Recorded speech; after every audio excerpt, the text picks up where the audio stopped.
आप पशुपतिनाथ मंदिर के बारे में बताएं ताकि पशुपतिनाथ की ब्लेसिंग्स भी इस पॉडकास्ट में जुड़ जाएं। बिल्कुल।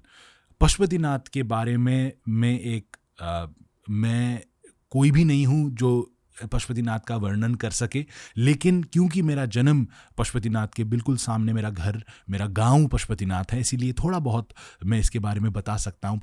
पशुपतिनाथ एक यजमान लिंग है। पशुपतिनाथ एक ऐसे लिंग हैं जो पशु यानी कि मानव और एवरी सिंगल लिविंग बीइंग के लिए वो एक लिंग है, और ऐसे एकमात्र लिंग हैं जिसको इतना साक्षात माना जाता है कि जो भी पशुपतिनाथ के अंदर जाकर कुछ भी मांग ले वो 100% हो जाता है, क्योंकि भगवान पशुपतिनाथ वहाँ पर आज भी विराजमान है। और मैंने Ranveer from a really young age में जो है पशुपतिनाथ का दर्शन करता आया हूँ, लेकिन आज के दिन तक जब भी मैं पशुपतिनाथ के अंदर जाता हूँ, द लिंग जो मैं देखता हूँ हर समय, जो आकार आकृति जो फेस है, हर दिन चेंज होता है। मैंने आज तक 2 शिवलिंग एक जैसे नहीं देखे। तो जैसे हमारा मूड, हमारा इम्प्रेशन, हमारा एक्सप्रेशन हम हर दिन बदलता है, कल आज हम वी आर सेम, लेकिन हमारे यहाँ पर क्योंकि हम लिविंग हैं थोड़ा सा परिवर्तन आता है। ऐसे ही मैं जब पशुपतिनाथ के अंदर जाता हूँ तो मुझे ये महसूस होता है कि लॉर्ड शिव का एक्सप्रेशंस वहाँ पर आप महसूस कर पाते हैं। भक्ति जो बहुत महंगी चीज़ है, जो सब में नहीं जागती, लेकिन एक बार जाग गई वो तो आप भक्ति के अलावा आपके जीवन में कुछ रहता नहीं है। वो भक्ति जो है पशुपतिनाथ के अंदर अबंडेंस में आपको मिलेगा। आपका भक्ति, आप चाहे जितने भी गहराई में आप सोए हुए हो, पशुपतिनाथ में आप जाग जाओगे। शिव जी के 5 स्वरूप होते हैं। सद्योजात जो, और ये ओम नमः शिवाय का जो मंत्र है उससे बहुत जुड़ा हुआ है पशुपतिनाथ। न जो शब्द है ओम नमः शिवाय में, वो पृथ्वी, धरती को रिप्रेजेंट करता है। वो सद्योजात भगवान शिव जी के सद्योजात स्वरूप को रिप्रेजेंट करता है। सद्योजात स्वरूप जो है वो क्रिएटर स्वरूप है, वो क्रिएटिव एनर्जी को रिप्रेजेंट करते हैं। टुवर्ड्स द लेफ्ट आप जब पशुपतिनाथ जा रहे हैं तो शिवलिंग के फेस, जो फर्स्ट फेस है वो सद्योजात है। टुवर्ड्स द लेफ्ट आपको बामदेव यानी कि बहुत खूबसूरत, बहुत ही, वो पानी के प्रतीक है, वो वाटर के प्रतीक है, वो मग के प्रतीक है, वो सस्टेनर है, वो हमको न्यूट्रिशन, हमको सस्टेन करने का एनर्जी जो है बामदेव से मिलता है। और बामदेव स्वरूप टू द लेफ्ट आपको पशुपतिनाथ में दिखेंगे।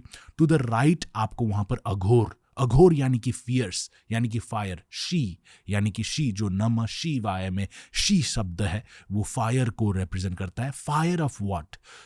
फायर जो परिवर्तन, रूपांतरण कर दे आपको, वो फायर आपको शी में मिलेगा, अघोर में। और अघोर, ये फायर किसको जला रहा है? ये हमारे अंदर के तमसिक गुण को जलाकर हमको जागरण, रूपांतरण की ओर लेकर जाने वाला शी यानी कि अघोर स्वरूप राइट साइड में है।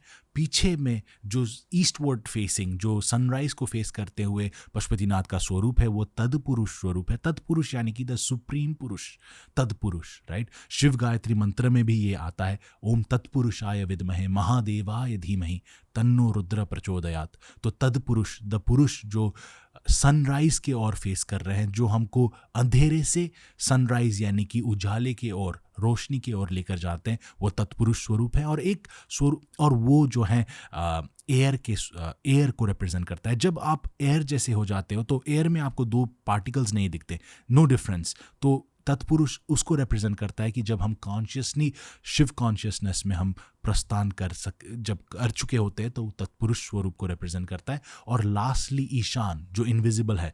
5 फेसेस बोलते हैं, लेकिन द ईशान फेस, जिसको कोई द रियल पशुपतिनाथ भी बोलते हैं, वो इनविजिबल है, वो दिखता नहीं है, लेकिन उनको माना जाता है कि वो ऊपर है, शिवलिंग के ऊपर है। वहाँ पर एक बहुत खास एक माला भी रखा जाता है, जिसको श्रीयंत्र माला भी बोलते हैं। एवरीडे वो माला चेंज होता है। वो ईशान स्वरूप, ईशान यानी कि आकाश, ईथर एलिमेंट बोलते हैं उसको, जो यह शब्द, तो वह शब्द जो था वो तत्पुरुष के लिए, और यह शब्द जो है वो ईशान स्वरूप के लिए। तो नमः शिवाय का स्वरूप साक्षात आपको पशुपतिनाथ के शिवलिंग में दिखने को मिलेगा। किसी को पशुपतिनाथ क्यों जाना चाहिए?